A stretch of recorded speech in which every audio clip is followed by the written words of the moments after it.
friends, Ed DeCosta with what I think is a very profound lesson. It's a lesson I learned long, long ago about the importance of communication and how it has very little to do with your mouth. So the name of this is The 3 Keys to Effective Communications. Now, the famous author George Bernard Shaw has what I think is the best quote about communication. He says, the single biggest problem with communication is the illusion that it has taken place. And that is to say that message intended is not message received. That what person A said and meant is perceived by person B in a very different way. Sometimes a subtly different way, but quite often in a profoundly different way. And if you want to be an effective communicator, you're going to follow these 3 keys to communication. And of course, there are many other important elements of communication. But in my book, these 3 will separate you from the vast majority of communicators out there in the world. So the first one is listen for understanding. Listen for understanding. It sounds self-evident. Why else would you be listening if you weren't listening for understanding? But think about your own experiences. Have you ever been speaking to someone and they don't appear to be listening to you? Maybe they're looking at you. Maybe they were nodding their head, but they look like they're waiting for you to take a breath or to pause so that they can say something in response or a reply. Or maybe it has nothing to do with what it is you're saying. Certainly if there's a disagreement or a debate, I don't think person A is listening to person B when person B is speaking, or person B listening to person A when they're speaking, when it's a disagreement or a debate. But I'm talking about just normal, everyday business conversation or personal conversation. Listen for understanding. Just park that part of your brain that wants to process what they're saying so that you can agree, disagree, segue off of what it is they're saying to add some particular anecdote. Don't do that. Resist the temptation to do that and have the discipline required to concentrate on what it is they're saying so that you truly understand. Stephen Covey talks about it, and I refer to him so many times. He says, seek first to understand, then to be understood. It's very, very difficult for 2 people to both develop an understanding of one another simultaneously. The best way to do that is for the first person to understand the second. Then for the second to understand the first. If you try to do them simultaneously, neither one of you will understand the other, sad to say.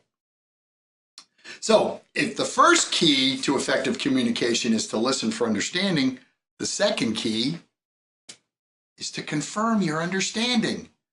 Once you believe you've understood the person, give them some evidence that you have. Because whether you have or you haven't, that's a good practice. If you have understood them, you say, hey, let me play that back. What I heard you saying, or if I understood you correctly, you feel this way, or you thought this, or you did X, Y, and Z. Or you interpreted that piece of information in this way. If you're correct in your paraphrasing of what it is they've communicated to you, what are they going to say? They're going to say, exactly, that's right. That's right, you got it.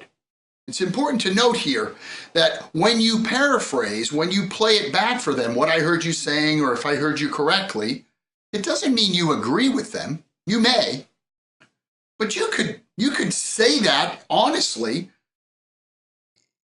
to confirm your understanding of an opinion that you do not share with the person. All you're doing is acknowledging and validating that I've understood you. So again, seek to understand, listen for understanding, and then confirm your understanding. The best examples I've ever heard have been the pilot and control tower. The pilot says something, the control tower repeats it. The control tower says something, and the pilot repeats it.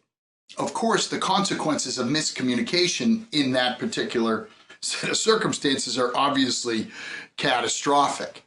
And so it's very, very important for them to be exactly on the same page in terms of what elevation and course heading and the direction from the control tower to to the pilot and the airplane, and the information that the pilot is giving to the control tower in terms of what he or she is seeing and what it is they're about to do. So vital. So again, I'm not suggesting that you behave like a pilot, but think about it. Think about it in those ways. And when you confirm that you've heard them, you will see that there's a connection there. When this is really all about connecting with people, right? Right? Everyone communicates, few connect, John Maxwell's famous book. Right? The people that connect are those that have a true understanding. And then the third is beware of the myth that written communication avoids the possibility of misunderstanding. You know what? There's too many variables. I'm just going to write it all down. It can be plain, black and white, right there on a piece of paper or on your screen. No possible misinterpretation whatsoever, because I'm going to write it down and all you have to do is read it. I've heard this time and time again from people who believe that what they've written and the meaning behind what they've written is exactly what the reader is going to interpret and understand, when it's not. The words are there. The person can read. They will read the literal words, but they will not extract the same meaning. It's almost a given that they will extract either a subtly different meaning or in some cases a profoundly different meaning. One of the examples I give and exercises I do in live workshops has to do with a sentence, and I'll just use a sample of the sentence. I never said that you stole my bicycle. I never said that you stole my bicycle. How clear is that? Pretty clear statement, right?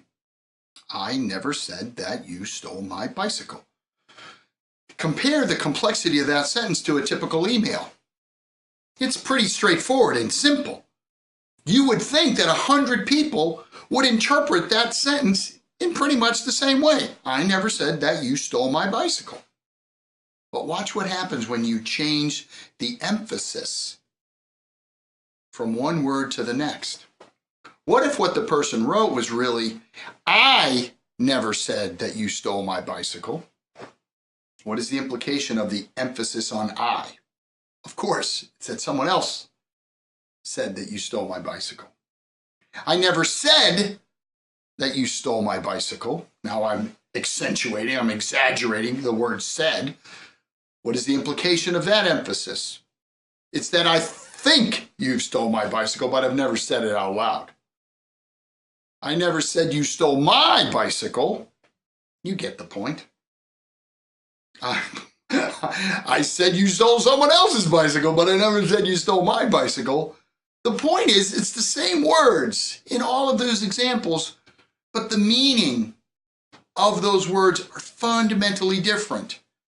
I've had people just about fall out of their chair reading their own emails after this exercise because they see so many ways that you can misinterpret even a rather short sentence. There's a magnet on my in-laws' refrigerator that says, let's eat, Grandma.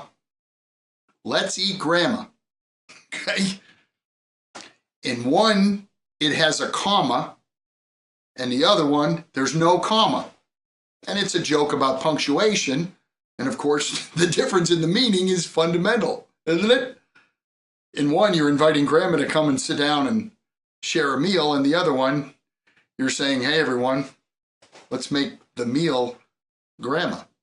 Of course, it's a joke, but it just emphasizes, particularly in our multicultural society and the business that we do with people that have different languages, different source languages, that may be speaking your language as a second or third language, and the nuances and subtlety associated with your choice of words is lost on them.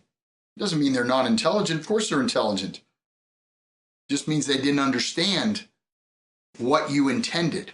So, my friends, you get the point. You want to be effective in your career. You want to be effective in your personal life. Work on your communication skills and work on these 3 keys to effective communications. Again, Ed DeCosta, I hope you found this helpful. And wherever you are, Make it a great day.